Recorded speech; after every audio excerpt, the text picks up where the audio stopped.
घायल, दामिनी, घातक, गदर। आधा करियर आपका अमरीश पुरी साहब की पिटाई करके सुपरहिट रहा है।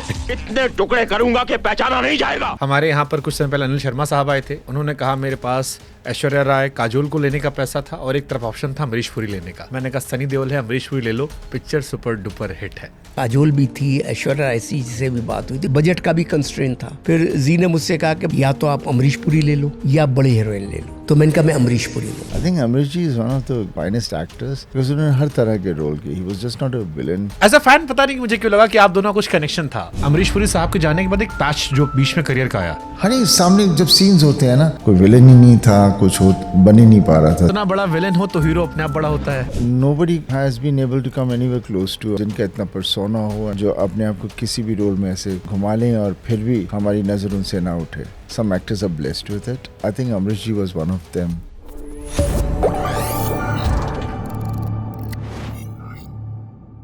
घायल, दामिनी, घातक, गदर। आधा करियर आपका अमरीश पुरी साहब की पिटाई करके सुपरहिट रहा है।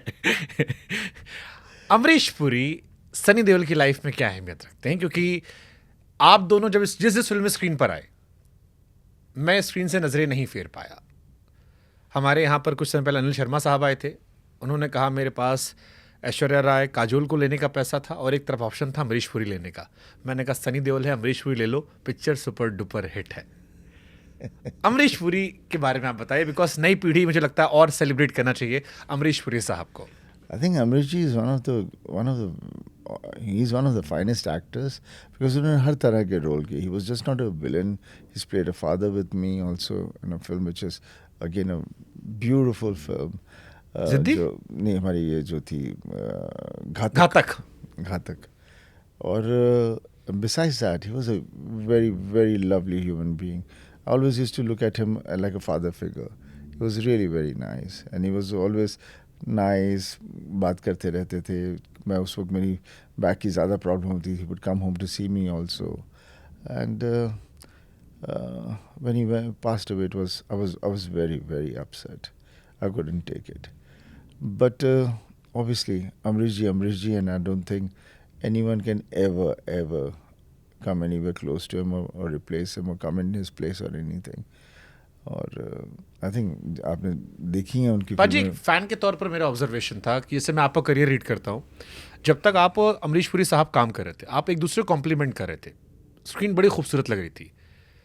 ये से किस्मत का फेर कहें, अमरीश पुरी साहब के जाने के बाद एक पैच जो बीच में करियर का आया, गदर के बाद से थोड़ा सा जो पैच आया बीच में डाउन उसका रहा।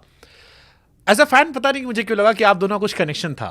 इतनी सुपरहिट फिल्म में इतनी बड़ी जोड़ी, बाप बेटा बन गए, दुश्मन बन गए, दामिनी में आ गए, लड़ाई झगड़े कर लिए, कुछ तो राब्ता था ऊपर वाले का कि वो जोड़ी बनाई। और फिर वो एज अ फैन हमें बाद में स्पेशली महसूस हुआ, जिसके बारे में मैंने देखा कई और लोग भी चर्चा कर रहे थे अलग प्लेटफॉर्म्स पे।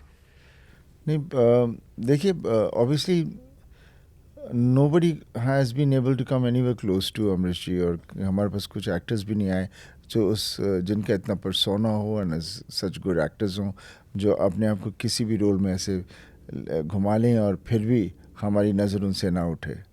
तो वो एक मैग्नेट होता है जो some actors are blessed with it, and I think Amrish ji was one of them. और definitely after that there was a lull because कोई विलेन ही नहीं था, कुछ बन ही नहीं पा रहा था। सीन्स कहाँ उतना बड़ा विलेन हो तो हीरो अपने आप बड़ा होता है। हाँ नहीं, सामने जब सीन्स होते हैं ना, and you always need a person, I mean not only that, बाकी एक्टर्स भी होने चाहिए ताकि तब सीन उभरता है। Is when all those things happen, तब वो पिक्चर चलती है। मैं नहीं कहता नहीं चलती, लेकिन जो याद रहती हैं फिल्में वो रहती हैं जिसके अंदर हर आदमी का जो कैरेक्टर होता है उसको इतना असली तरीके से निभाता है कि हमारे दिलों में बैठ जाता है। जैसे आपने घातक का जिक्र किया, सातों को साथ मारूंगा, एक साथ मारूंगा, ऊपर से उधर से आवाज आती है डैनी साहब की। Danny sir, I mean another what a great, या आई मिस हिम। पता नहीं उन्होंने बीच में may be because of health कितनी बार दिल करता है कि उन्हें कोई film, but anyway he is, I love him. Wow. तो अभी मैं एक रील देख रहा था सर, अभी आजकल क्योंकि फादर सन डुओ बहुत सेलिब्रेट किया जाता है। आपकी जो बंटवारा आ रही है इसमें आप भी और आपके बेटे भी साथ में हैं। एनिमल आई थी, उसमें बाप बेटे के रिश्ते की बड़ी चर्चा थी। तो कुछ 90s के जो लोग थे उन्होंने घातक के सीन लगाए, पुराने सीन्स लगाने शुरू किए कि देखो आप निकलते हैं अमरीश पुरी साहब के साथ और बेटा जो है, लोगों ने कहा ये फादर डुओ लोगों को देखना चाहिए, this is what actually alpha male is. हाँ बट या बड़ा खूबसूरत सीन है पाजी, आप आते हो वो आप कहते हो कि चलो दिल्ली आपको दवा ले चलना हाँ, है, दिल्ली के एंड ही लिए रिफ्यूज, हाँ हाँ मैं आपका असली बेटा थोड़ी हूँ। हाँ, बहुत ही प्यारा सीन है वो करते। ये फिल्में करते मज़ा बहुत आया बिकॉज कैरेक्टर्स वो सच लविंग, जो हम लोग करते थे हमें पता नहीं होता, we were just those characters, जिस तरह से वो बात करते थे। और ये हम लोग ने जाके बनारस में शूट की थी, उस वक्त Banaras was very dicey, but we shot over there on the ghats and on those houses over there, और it was a great experience doing that film. उस फिल्म को वक्त लगा, 4-5 साल लगे, लेकिन कहीं ये महसूस नहीं होता कि फिल्म को इतना वक्त लगा, because the characters and the characterisations went through out seamless without making you feel कितना वक्त निकल गया बनते बनते। बनारस में तो आपने मोहल्ला 80 भी की थी। हाँ, मोहल्ला सी बाद में की थी। बनारस में आपको क्या आनंद आया? क्योंकि मोहल्ला 80 में आई एम श्योर आपने असली बनारस को जिया होगा। हाँ नहीं, मोहल्ला सी में वहाँ पर बहुत वक्त 80 घाट पे थे हम लोग, बहुत कुछ काफ़ी शूटिंग की वहाँ पर, इवन फॉर घातक हमने वहाँ काफ़ी दिनों की शूटिंग की थी घाट के ऊपर। मैंने गंगा में 4-5 दिन से मैं हर दिन सुबह उठ के डुबकी मारता था, बिकॉज उन्हें सनराइज शॉट चाहिए। हाँ, वो जो निकलते हो आप नीचे से। तो and I am very happy, अभी मैं हूँ यहाँ पे, और जिस तरह से अभी यूपी प्रोग्रेस कर रहा है, it's so beautiful, I feel so happy. पाजी, बॉर्डर, गदर, बंटवारा, पार्टीशन आपको बार बार बुलाता रहता है। बुलाता तो नहीं है, लेकिन उसे हम जोड़ देते हैं बातों से, या बॉर्डर आप पर वो सूट करता है। बॉर्डर तो बेसिकली क्या था, बॉर्डर मैं जब बिफोर जॉइनिंग द फिल्म्स मैंने पापा की ललकार देखी थी, and it was one of my favourite films जो मेरे दिमाग में बसी हुई थी। And when I became an actor, मैं जब शुरू किया अपना करियर, मेरे दिमाग में था कि मैं भी कोई आर्मी फिल्म करूँगा, मुझे करनी है। इंडियन मुझे कितनी पसंद है आपकी। हाँ, इंडियन भी, पर उसमें मैं सोल्जर नहीं हूँ। हाँ, राइट, तो मैंने उसी हिसाब से फिर मैंने जेपी से बात की, जेपी से कहा, JP let's do something on this. तो then he narrated me the battle of Longewala, और वहाँ से वो बॉर्डर की जो हमारी कहानी बनी, एंड दैट जब कर रहे थे कभी नहीं सोचा था कि इस तरह की बन जाएगी, बिकॉज मुझे अपनी फिल्मों के बारे में कभी इतना एहसास नहीं होता। मुझे मालूम होता कि अच्छी की है हमने, सब अच्छा कर लिया, पर वो जब लगेगी और लोगों में किस तरह से बस जाएगी उसका कभी मुझे एहसास नहीं है। आई मीन कभी पहले से मैं प्रेडिक्ट नहीं कर सकता था, बट अब जब मैं देखता हूँ तो ये सब फिल्मों के बारे में, जैसे भी आप कह रहे हो, बॉर्डर उस तरह की फिल्म थी, Gadar was basically a film about around the partition definitely, but it was a love story to me. मैं उसे हमेशा एक लव स्टोरी, बिकॉज उसने मुझे खींचा था। ये बाकी ये जो बातें थी मेरे को, those were not the thing, it was that beautiful love story.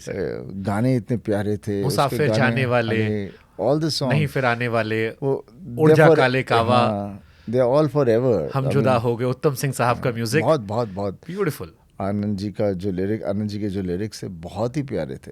मुझे मानो उस वक्त मैं जब भी किसी को सुनाता तो गाने किसी को समझ नहीं आते थे लेकिन जब पिक्चर लगी तो पूरी इंडस्ट्री का अलग व्यू था। सर तो पिक्चर लगी नहीं रही थी, शर्मा साहब ने बताया कि भोपाल के डिस्ट्रीब्यूटर ने लिया, देखा और कहा क्या वाहियात पिक्चर है। हाँ, बहुत बहुत बहुत तकलीफें आ रही थी उस वक्त जी वालों को, बिकॉज कह रहे थे तो पंजाबी फिल्म है, इसको हिंदी में डब करो।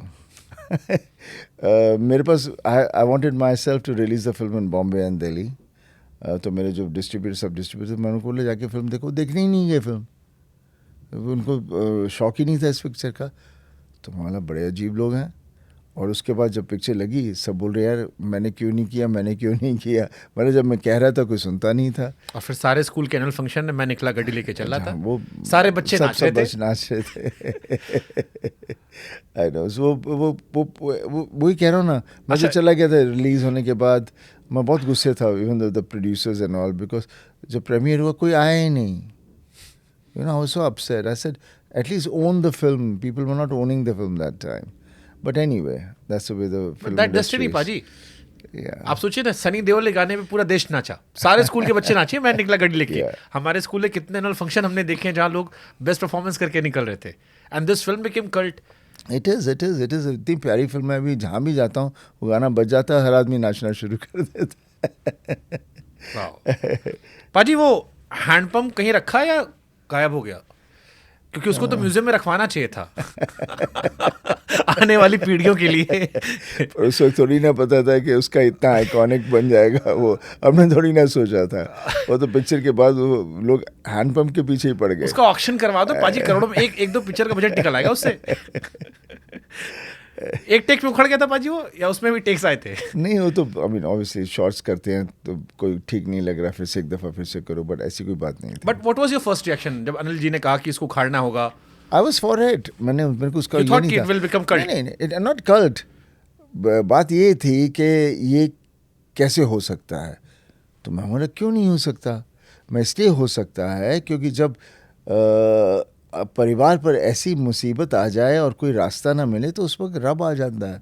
रब helps you out and it is that and that I am red also.